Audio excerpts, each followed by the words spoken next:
Hello, Internet. So, stress can literally kill you, and here's how. But more importantly, I'm going to talk about how you can fight it.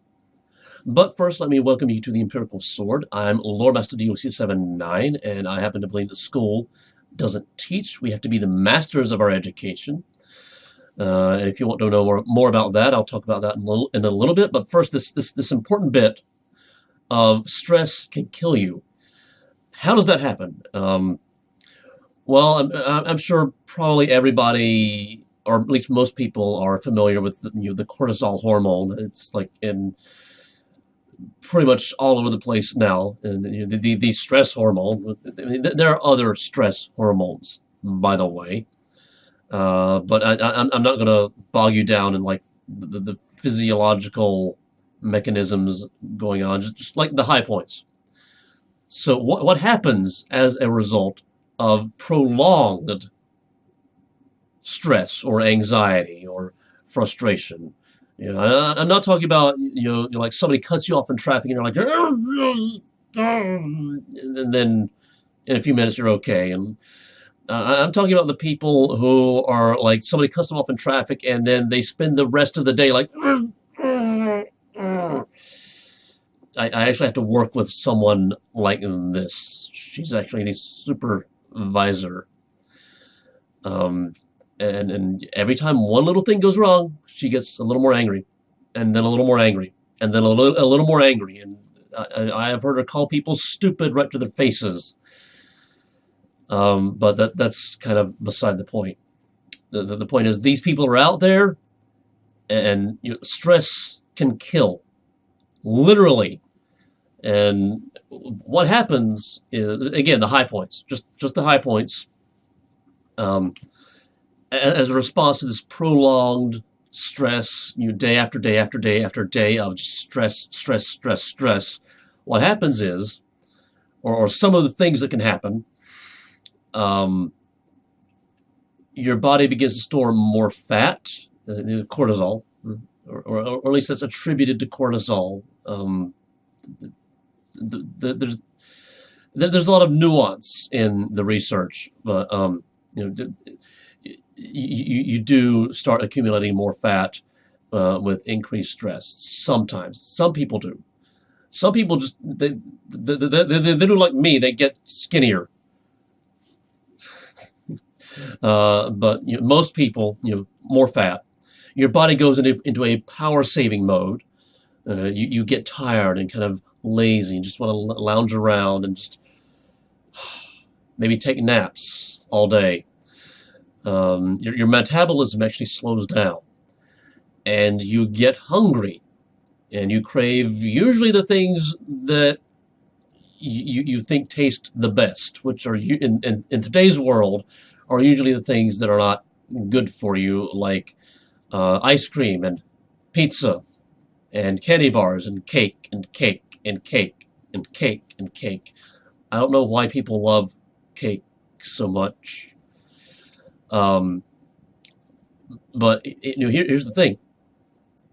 While those foods are not necessarily good for you, a person who is just like living in everyday life in the normal modern world, those foods would actually be pretty beneficial, at least in the short term, to someone who is starving. Someone who has had most of their bodily energy depleted, because these are very high energy foods.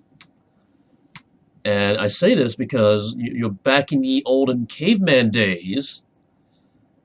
All of these bodily responses to stress. Well, okay, let me phrase it like this. Back in the olden caveman days, if you were suffering prolonged stress and anxiety on an emotional level, it was very likely because you were starving to death. And these mechanisms, they would keep you alive.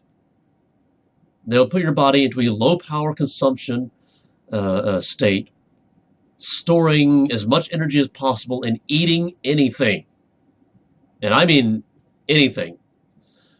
But if you live in a part of the world where you have access to some kind of transportation that can get you to a grocery store in less than an hour, You are not starving. So succumbing to some of these behavioral um, results of stress, such as the taking a lot of naps and just lounging around, and the eating anything in sight because it's tasty and yummy and makes you feel good. Comfort food. There's a reason that phrase exists in the human language. We see when we're under stress, we seek refuge in food because it comforts us, because our stress response directs us to food. But if you succumb to these behaviors that are a direct response to stress, then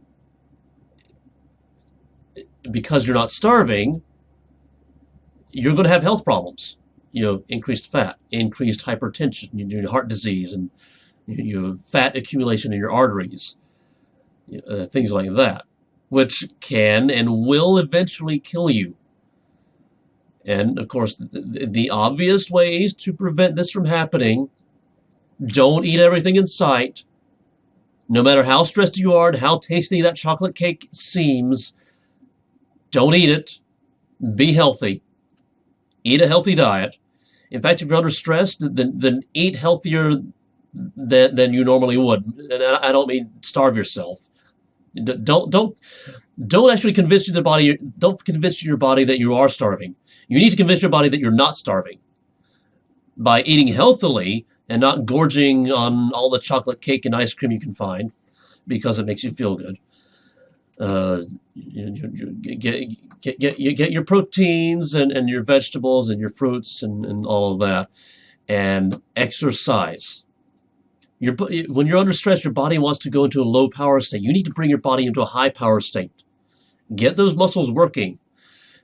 By the way, a little bit of trivia. Muscle cells, they run on nothing but free fatty acids. They don't run on glucose. They run on fat. So if you want to burn fat, build more muscle. And I'm not saying be a professional weightlifter. I mean, if you want to, why not? But more muscle equals more burning fat. Little bonus, little bit of nugget there for everybody. But this is essentially the basics of how you combat stress. I mean, it will combat the physiological and health side effects of stress. It won't necessarily remove the stress from your life. That is a little more complicated.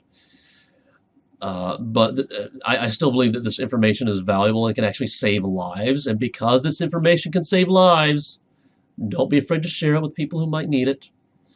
And if you found this particularly enlightening, that's right. I should tell you more about the school doesn't teach thing.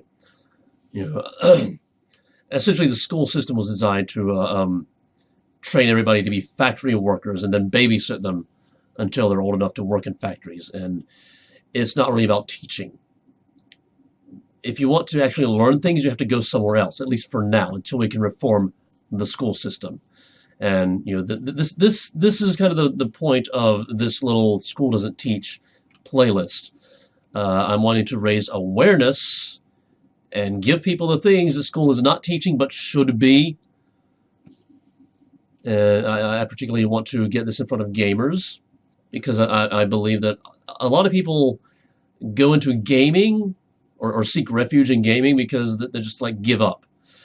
So that this is why you'll see gaming content on my channel. I'm trying to get the attention of gamers and then bring them here to show them, hey, you're smarter than you think. And if you think that is valuable, then subscribe and hit the bell icon.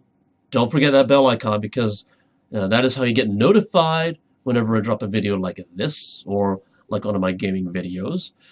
And I will see you in the next one.